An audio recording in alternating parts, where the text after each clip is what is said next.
Cerita yang akan kita bawakan kali diambil dari sebuah kisah nyata yang berjudul Keluarga Pesugihan Tumbal Restoran. Bagi teman-teman yang ingin membaca secara langsung, linknya ada di deskripsi. Cerita ini sebuah cerita kelam di balik dunia pesugihan dan misteri menyeramkan.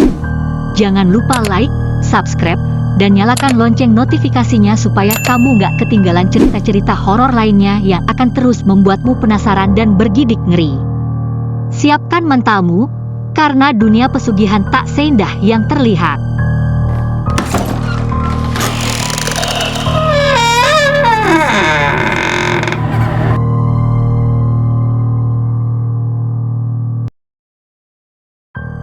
Di sini aku akan menjadi narasumber.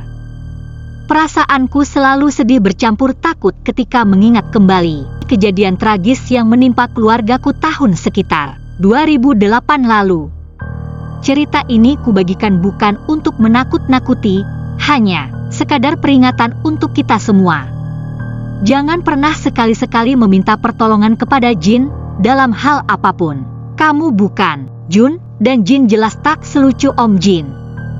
Ini bukan sinetron Jin dan Jun. Cerita bermula saat aku dan keluargaku terpaksa pindah dari Pulau Jawa ke Sulawesi. Ini karena usaha bapakku bangkrut. Kami terpaksa mengikuti saran salah satu kerabat ibuku yang ada di kota kecil di Sulawesi untuk pindah. Di tempat baru ini, kami menempati salah satu rumah milik teman kerabat ibuku. Kami tak perlu membayar, cukup merawat rumahnya saja. Dengan bantuan teman-teman ayah di Surabaya, ayahku mencoba peruntungan baru dengan membuka warung di pinggiran kota besar di Sulawesi. Yah, kenapa nggak minjem uang di bank aja buat modal, biar bisa bikin usaha yang lebih besar, tanyaku saat kami mencari ruko untuk disewa. Hus, uang bank itu riba. Nanti usahanya nggak berkah. Lagi pula, apa yang bisa dibuat jaminan? Jawab ayahku sedikit ngegas. Aku sendiri sebenarnya sangat keberatan saat keluargaku memutuskan pindah. Tapi mengetahui ayahku sudah kepala pontang-panting mengurusi kami, aku tidak pernah berani berbicara secara langsung soal ketidaksetujuanku. Aku sudah cukup nyaman dengan kota es. Di sana, semuanya ada. Lalu tiba-tiba harus pergi begitu saja. Ini jelas membuatku sedikit tak nyaman. Tapi semua masih bisa kutahan, apalagi setelah melihat kedua kakakku yang bertekad pindah kuliah juga. Anggota keluargaku ada 5, termasuk aku.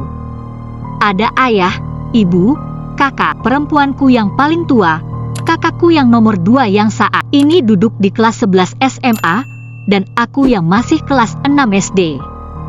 Jarak tempuh dari rumah ke ruko yang disewa ayahku untuk membuka warung cukup jauh. Kata ayah sih, biar dekat dengan kota P. Sedangkan, tempat tinggal kami memang cukup jauh dari keramaian. Membantu kedua orang tuaku mempersiapkan warung jadi kebiasaan baru kami sekeluarga.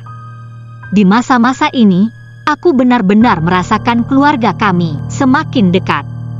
Tapi tanpa ku sadari, orang tuaku menyembunyikan rahasia besar dari kami bertiga. Pak, nanti Arif bantu-bantu di warung, ya. Hari ini sekolah cuma setengah hari karena guru-guru pada rapat semua, ujarku di suatu pagi. Iya, nggak apa-apa. Bantu-bantu di warung, jawab ayahku. Tak sampai jam 11 siang, kegiatan belajar mengajar diliburkan. Dengan alasan rapat. Dari sekolah, warung ayahku bisa dijangkau dengan naik ojek. Ini bisa memakan waktu lebih dari 1 jam. Tapi sesampainya di warung, "Braa!" Suara keras menyambut kedatanganku. Pokoknya aku mau balik ke es, terdengar suara teriakan dari dalam warung. Tak berselang lama, kakak perempuanku keluar sambil memegangi pipinya yang merah. Aku langsung lari ke dalam warung. Kulihat, ibuku menangis di salah satu bangku panjang warung, sementara ayahku terdiam di belakang kaca etalase lauk warung. Ibu yang melihat langsung meraih tanganku. ia memelukku erat-erat, seakan aku mau pergi. "Ada apa, Buk?" tanyaku. Ibuku hanya menjawab pertanyaanku dengan tangisnya. Aku melihat ayahku memegangi kepalanya sambil beberapa kali mengumpat. "Kenapa, Buk?" Aku mencoba lagi bertanya pada ibuku. "Embakmu pengen balik nang Surabaya," sahut ayahku. Sementara ibuku masih diam, sambil terus menyeka air matanya. "Arif ngerti kan, ayah baru mau mulai usaha. Usaha ayah bangkrut. Mulai lagi dari nol itu nggak gampang, nak," ujar ayah lek. Aku melihat ayah memegangi tangannya. Tak lama, beliau menangis sambil mengumpat pada dirinya sendiri. Di warung kami, hanya ada kami bertiga. Tanpa ada pembeli satupun sedari tadi. Warung sesepi ini adalah hal biasa semenjak ayahku membuka usaha warung, dan itu sejak 2 bulan lalu. Tiba-tiba ayahku bangun dari tempat duduknya menghampiri ibu berbisik kepadanya. Lalu pergi tanpa sedikit pun melihatku. Ayahku kembali terlambat hari itu. Namun kepulangannya petang. Itu benar-benar mengubah keluarga kami, aku ingat betul. Ketika aku menyambut ayahku di depan pintu dengan riang, ibuku seperti ragu untuk menyambut, dia hanya menyilangkan kedua tangannya di dadanya, terlihat gelisah. "Kakakmu kemana?" tanya ayahku. "Di kamar." "Yah, jangan marahi kakak, ya," pintaku pelan. Ayahku menjawabnya dengan senyum untuk kemudian berjalan menuju kamar. Ibu lantas menyuruhku tidur. Aku yang waktu itu masih bocah pun tahu wajah ibu benar-benar seperti orang yang kebingungan. Sayangnya, aku tak berani bertanya. Semenjak malam itu, semuanya seolah menjadi mudah. Warung. Keluarga kami tiap harinya ibarat hari pertama bioskop memutar film box office. Hampir tak pernah sepi pembeli, terpaksa aku dan saudariku harus ikut membantu jaga warung. Sekitar 4 bulan berlalu semenjak kami menjalankan warung, ayahku memutuskan membuka cabang baru yang berada di pusat kota, sekaligus merekrut karyawan dengan jumlah yang tak sedikit. Hidup kami benar-benar berubah drastis. Belum ada setahun, keluarga kami sudah bisa membeli rumah yang bahkan lebih besar dari rumah kami di Es. Ayahku membeli rumah di kota, lengkap dengan perabotannya. Keuangan keluarga kami kembali stabil, bahkan jauh lebih baik. Aku bahkan tak perlu lagi naik ojek pangkalan untuk berangkat ke sekolah. Mobil yang terparkir di rumah ada 3, belum termasuk mobil operasional restoran. Di tahun 2009, keluarga kami sudah memiliki 3 restoran besar dengan karyawan yang jumlahnya ratusan. Kakak perempuanku juga tak lagi merengek-rengek minta kembali ke kota Es. Sampai pada suatu hari, akhirnya aku tahu sebuah rahasia. Saat itu aku dan 3 temanku sengaja berkunjung ke warung ayahku. Bangunan warung yang dulu hanya bisa memuat 7 hingga 9 orang. Tapi menurut salah satu temanku, ia melihat hal ganjil pada salah satu karyawan restoran kami. "Hi, itu karyawan ayahmu kan?" tanyanya sambil menunjuk salah satu karyawan perempuan. Aku mengangguk. "Itu ada yang buntuti, kok dia diam aja sih?" ujarnya. "Apa sih, Mat? Itu kakak pelayan cuma sendirian, kok kamu bilang ada yang buntuti? Jangan ngawur. Jangan-jangan kamu naksir ya, Cok?" timpal Tejo, salah satu temanku yang memang kocak. "Benar ini, Jo. Aku tadi lihat ada makhluk hitam besar di belakang baknya," jawab Ahmad. Sudah, habiskan makanan kalian. Habis ini kuajak kalian ke tempat yang Yahud," ujarku mencoba memisahkan pertikaian kawan-kawanku. Mereka menurut. Selesai menyantap hidangan, kuajak mereka ke salah satu bukit yang tak jauh dari perkampungan dekat restoran. Bukit tersebut adalah salah satu spot favoritku untuk melihat pemandangan sekitar. Tak jauh dari bukit itu juga ada telaga jernih nan segar. Masih jauh nggak, Wan? Lelah aku ini, ujar Ahmad. Bentar lagi kok, jawabku. Setibanya di puncak bukit, kukira semua kawanku sumringah. Aku benar-benar puas bisa menunjukkan tempat ini. Tapi saat itu aku tak sadar ada yang aneh dengan Ahmad, kukira dia cuma lelah. Kenapa, Mat? Kok mukamu pucat gitu? Kalau kamu lelah, habis ini kita renang di telaga, ujarku. Ahmad tak merespon, malah menatapku kosong. Ketika kami berjalan menuju telaga, Ahmad menarik lenganku. Aku melihat mukanya yang benar-benar ketakutan. Temanku yang satu ini memang dikenal cukup peka dengan hal-hal gaib. Wan, makhluk hitam besar yang tadi kulihat di restoran sekarang lagi lihat kita dari telaga, bisik Ahmad. Aku nggak lihat apapun, jawabku sambil melihat telaga dari kejauhan, sementara dua kawanku yang lain sudah lari dan melepas bajunya. Ayo, aku renang dulu ya, ujar Tejo. Aku mencoba tak menggubris apa yang dikatakan Ahmad dan langsung ikut jebur. Ketika aku, Tejo, dan Budi asyik berenang, Ahmad hanya melihat kami dari pinggiran telaga. Kamu kenapa, Mat? Teriak Budi. Ahmad hanya diam dari kejauhan. Setelah hampir setengah jam berenang, aku memutuskan untuk mentas. Tak lama kemudian, Tejo juga ikut mentas di sisi telaga. Tapi ada yang ganjil. Tejo melambaikan kedua tangannya padaku dan Ahmad, tanpa bersuara. Kami langsung berlari mendekatinya. Ada apa, enjing? Tanyaku. Tejo masih terdiam. Ia menggigil sambil memeluk kedua kakinya. Ahmad mendekat dan berbisik ke Tejo. Setelah itu Tejo menangis sejadi-jadinya dan berteriak. Budi, Mat. Tadi aku mendengar Budi minta tolong. Kukira dia kram, mau ku bawa dia ke pinggir telaga. Tapi ketika ku tarik tubuhnya, kok ya berat banget. Tubuhku ikut ditarik ke dalam telaga, sampai akhirnya aku kehabisan nafas dan kulepaskan si Budi. Aku takut, Mat, jelas Tejo. Aku seakan tak percaya apa yang diucapkan Tejo. Mungkinkah ini prank? Tapi melihat Tejo yang biasanya kocak jadi ketakutan seperti ini, jelas memunculkan banyak pertanyaan dalam benakku. Lalu, di manakah si Budi berada? Aku dan Ahmad masih berusaha menenangkan Tejo yang gemetaran. Sementara itu, Budi tak jua muncul dari dalam air. Dengan keadaan yang masih bingung, Ahmad tiba-tiba berteriak. Seperti kerasukan. Jo, awas kau Jo, teriak Ahmad tiba-tiba.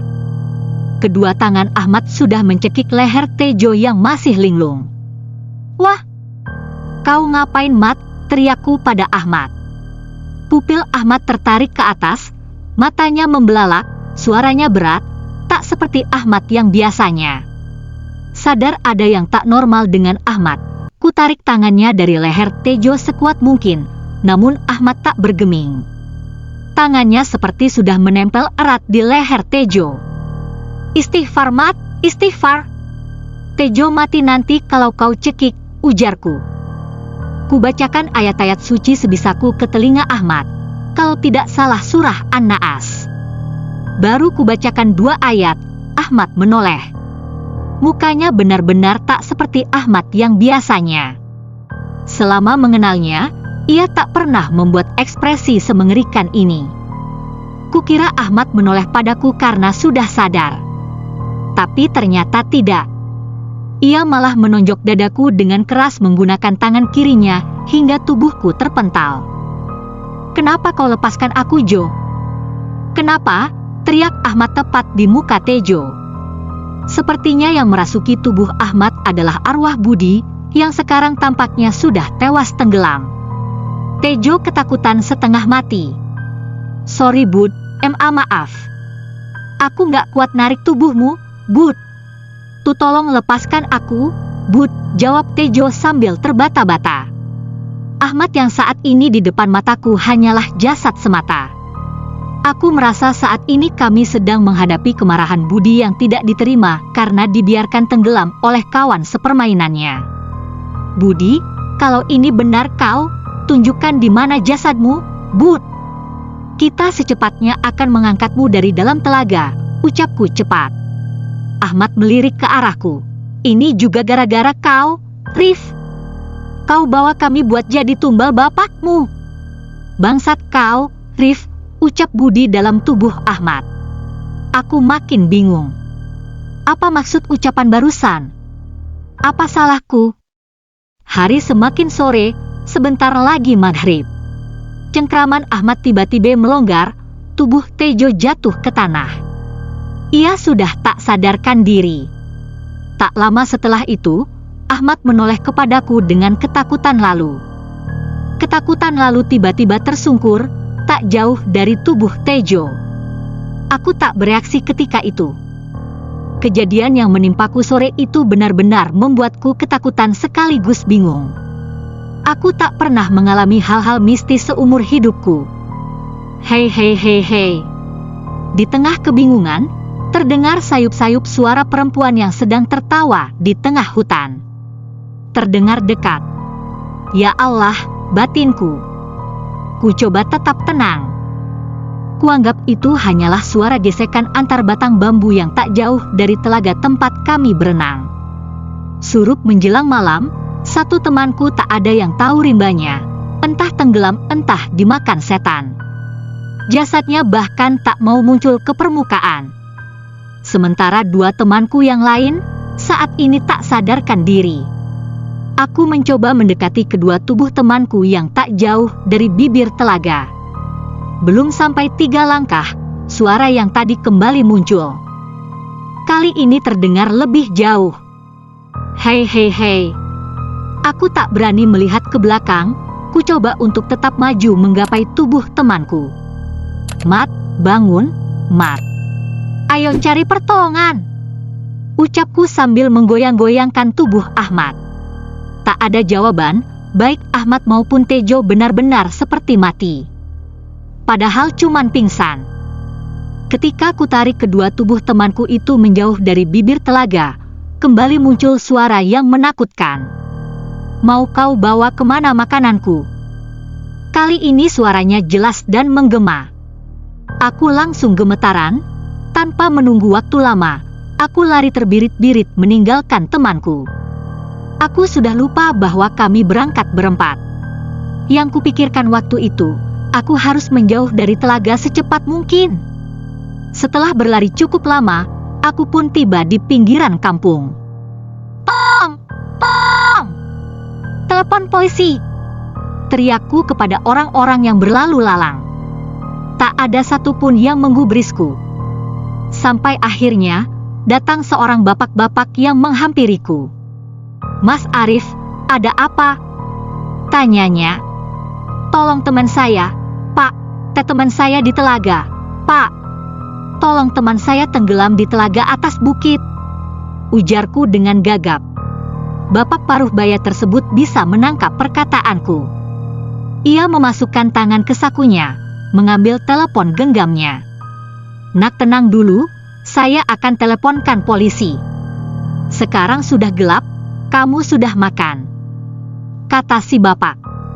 Hari semakin gelap, bapak itu pun mengantarkanku ke restoran milik ayahku. Aku masih tak percaya kejadian senaas itu menimpa teman-temanku. Sementara, saat pikiranku masih tak beraturan, bapak yang tadi mengantarkanku tiba-tiba saja mencengkeram lenganku dengan kuat. Nak, kau yakin itu restoran milik ayahmu? Tanyanya. Iya, Pak. Kau yakin? Tanyanya lagi. Memang kenapa, Pak? Tak ada jawaban. Tapi langkah kami terhenti.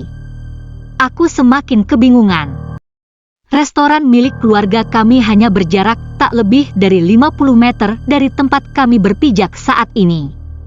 Tapi entah kenapa, bapak-bapak itu terdiam, seperti melihat sesuatu di restoran kami.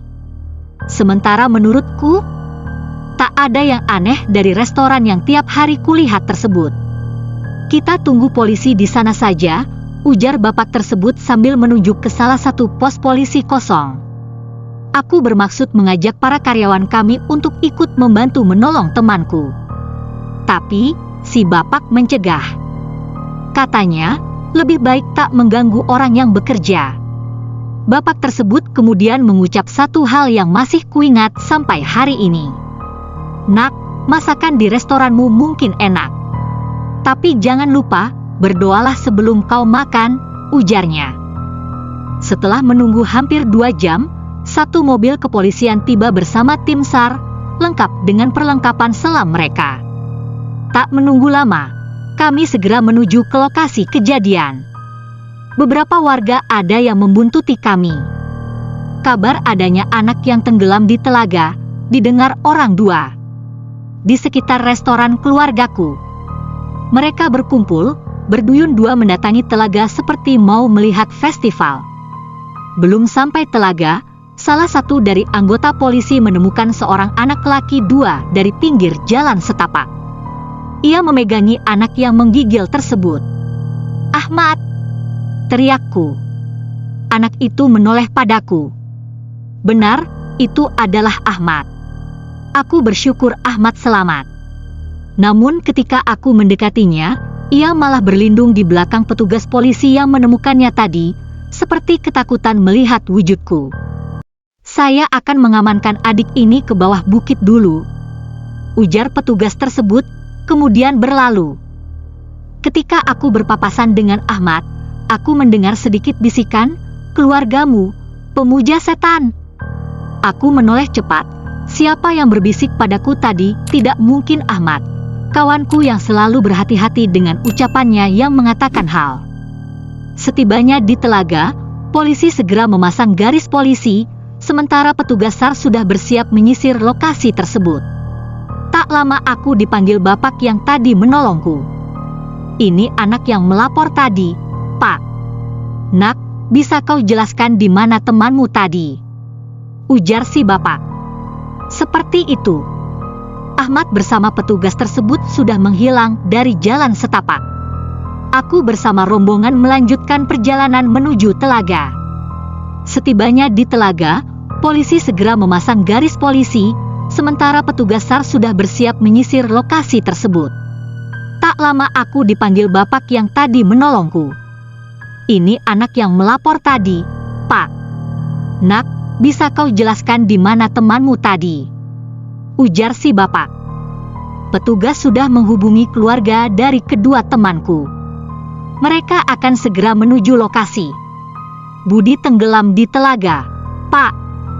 "Kalau Tejo tadi sudah ada di sana, loh, kok nggak ada, Pak?" "Tadi tubuh Tejo terakhir kali saya lihat di situ, Pak. Tepat di pinggir telaga, dekat pohon itu, sumpah saya tidak bohong, Pak," ujarku. Tubuh Tejo tak lagi di tempat terakhir aku meletakkannya. Apa mungkin Tejo sudah melarikan diri setelah kutinggalkan? Tidak mungkin. Ia bersama Ahmad dan tak sadarkan diri. Ahmad bahkan harus dibantu untuk menuruni bukit. Siapa yang lantas membawa tubuh Tejo?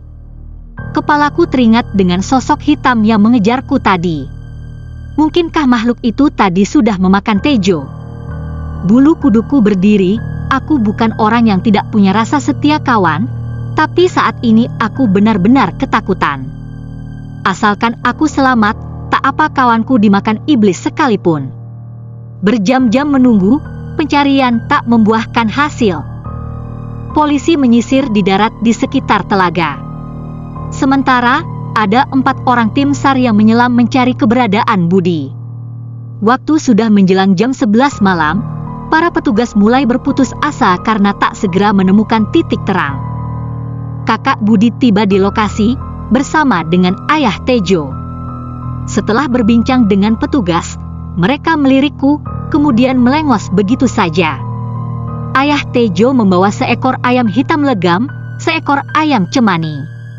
Ia mendekati telaga, aku melihatnya dari belakang. Ia berkomat-kamit di bibir telaga, tepat di mana aku terakhir kali melihat jasad Tejo sebelum kabur. Tangan kirinya memegangi tubuh ayam cemani yang sebenarnya belum cukup besar, sementara tangan kanannya terlihat mencekik leher ayam. Kroroko, suara ayam tercekik. Ayam cemani sekarat dilempar ke telaga, tak sampai 10 detik muncul mayat dari kedalaman telaga. Mengambang begitu saja. Itu adalah jasad Budi. Aku, petugas polisi, warga, bahkan para petugas SAR yang ada di lokasi, benar-benar seperti kehabisan kata-kata. Bagaimana bisa dari tadi para petugas sudah menyelam di sekitar titik itu? Namun tak ada satupun petugas menemukan jasad korban. Sementara ayah Tejo yang baru saja datang, berjampi-jampi lalu melemparkan ayam cemani. Tiba-tiba saja, ada mayat mengambang di depan kami semua.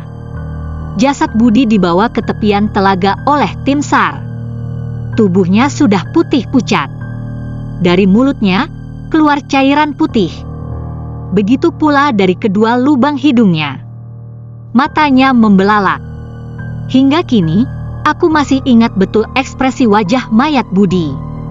Ia seperti marah kepadaku. Kakak laki-laki Budi seperti tidak kaget dengan kejadian yang menimpa adiknya. Ia mengusap dahi adiknya dengan lembut. Setelah berbincang dengan beberapa petugas, jasad Budi akhirnya dibawa ke rumah sakit untuk diotopsi. Perlahan, mobil ambulans yang membawa jasad Budi menjauh dari tengah hutan, menembus jalan setapak hingga hilang dari pandanganku. Tiba-tiba, aku dikagetkan oleh sebuah tangan yang menepuk bahu kiriku cukup keras. Saat aku menoleh, tepat di depanku, ada raut muka seorang bapak dengan wajah muramnya. Ia adalah ayah Tejo, yang sampai saat ini belum diketahui rimbanya. "Nak, bisa kau telepon ayahmu sekarang?" tanyanya tiba-tiba. Aku melihat wajahnya yang sayu. Tubuhnya yang begitu dekat denganku membuatku dengan jelas bisa menghirup aroma menyan yang menusuk hidung. "Lebih baik kau ingatkan bapakmu agar lebih berhati-hati, atau keluargamu sendiri yang akan merasakan akibatnya," gertaknya.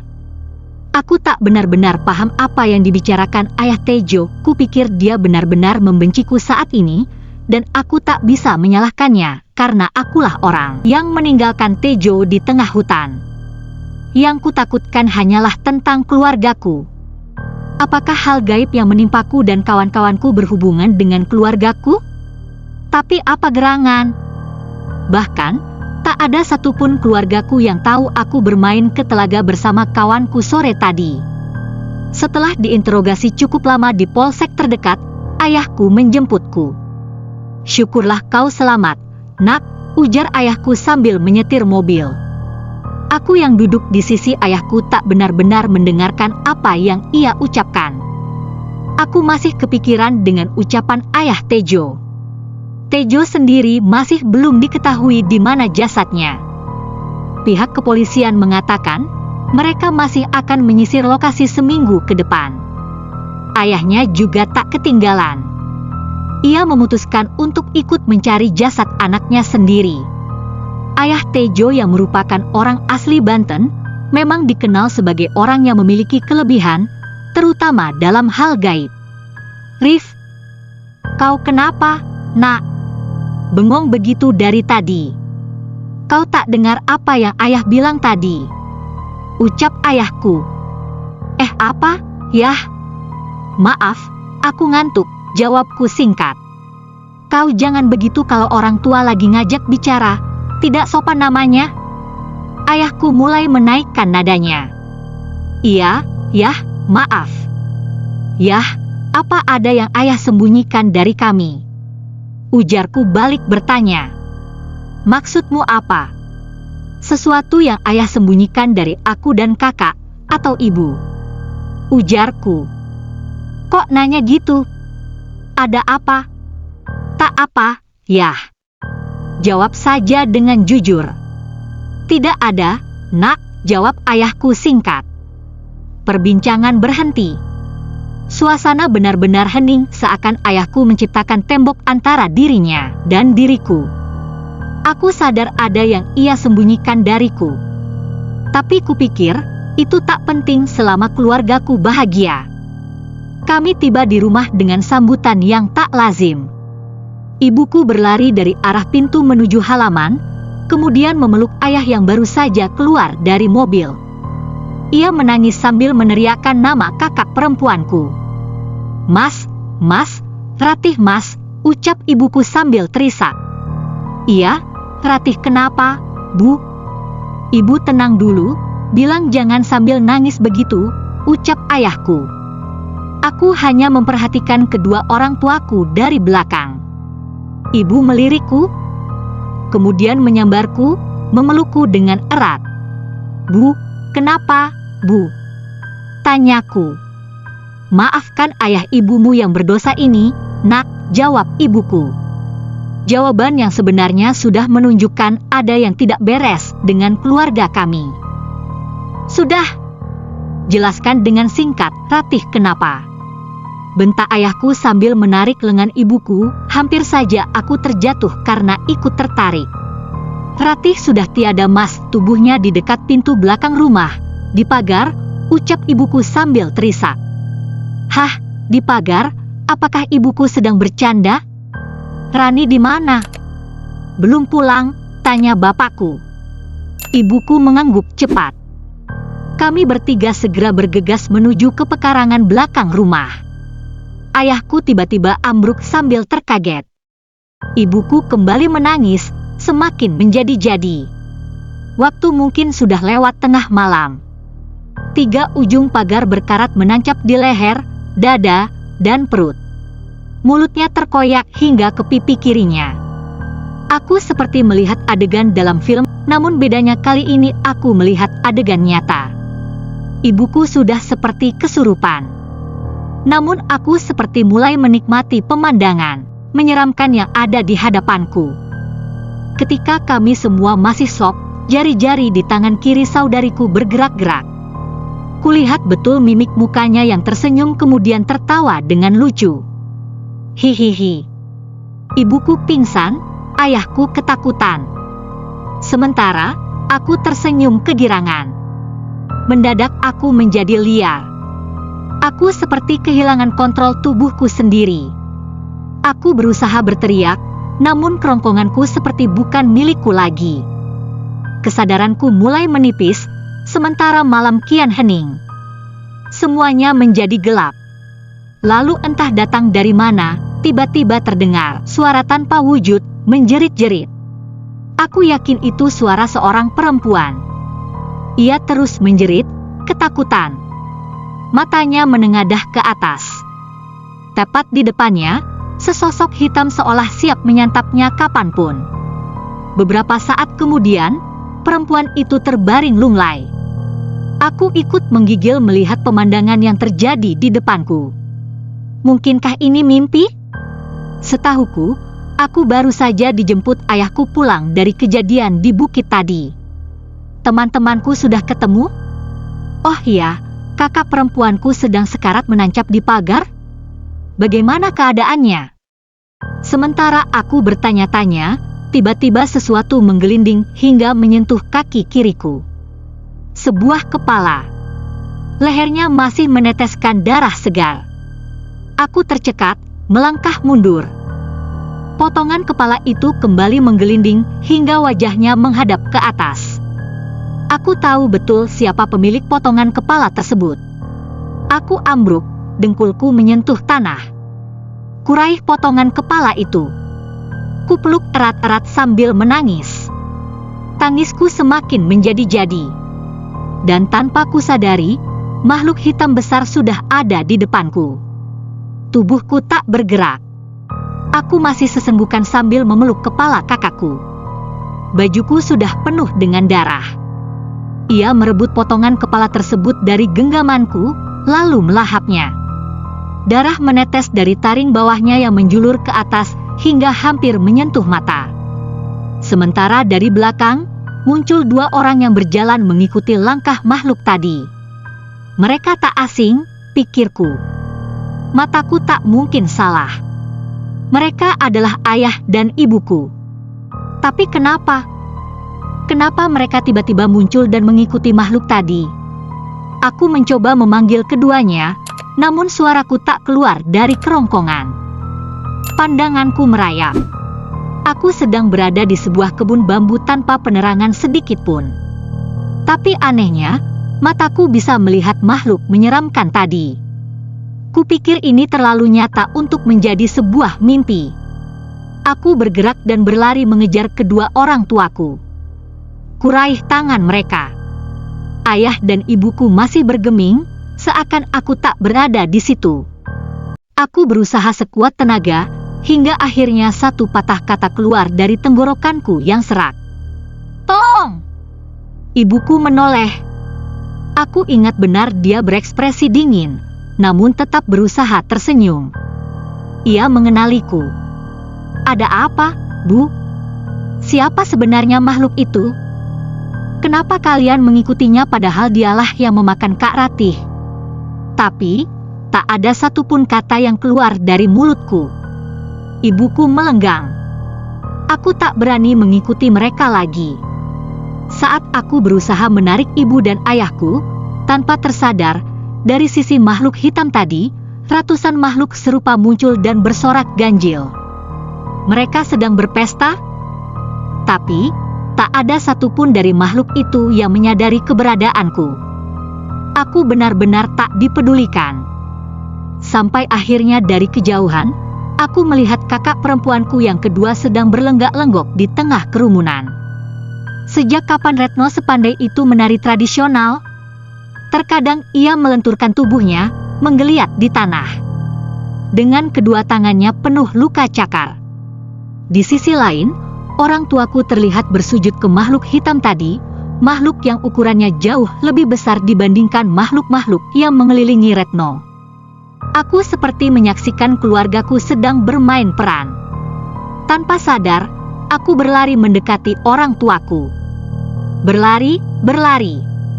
Tapi sama sekali aku tak mendekati mereka seinci pun.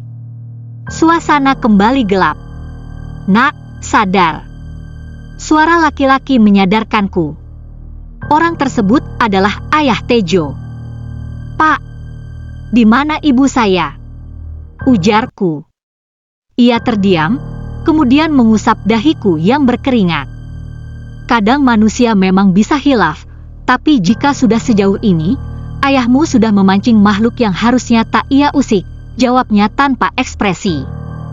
Kulihat halaman belakang rumahku sudah penuh dengan orang. Polisi dan warga setempat. Suasana halaman belakang rumahku tiba-tiba menjadi tenang. Dingin, hening, sekaligus ganjil. Beberapa jam berlalu, masih hening, hingga suara tangisan itu muncul entah dari mana. Beberapa polisi datang membawa kantong jenazah lengkap dengan keranda beroda. 3 kantong jenazah. 1 kain kafan sisanya. Ranjang jenazah kemudian melintas di hadapanku. Suara rodanya berdecit-decit bagai jeritan tertahan. Selintas, kafan yang menutupi jasad itu tersingkap di terpa angin. Dari balik kain yang tersingkap itu, sepasang mata mendelik menatapku.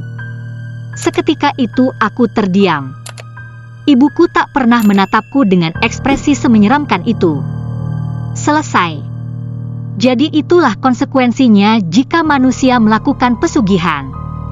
Tidak hanya keluarganya yang akan menjadi tumbal, orang yang melakukan pesugihannya pun akan menjadi mati mengenaskan dan akan menjadi budak.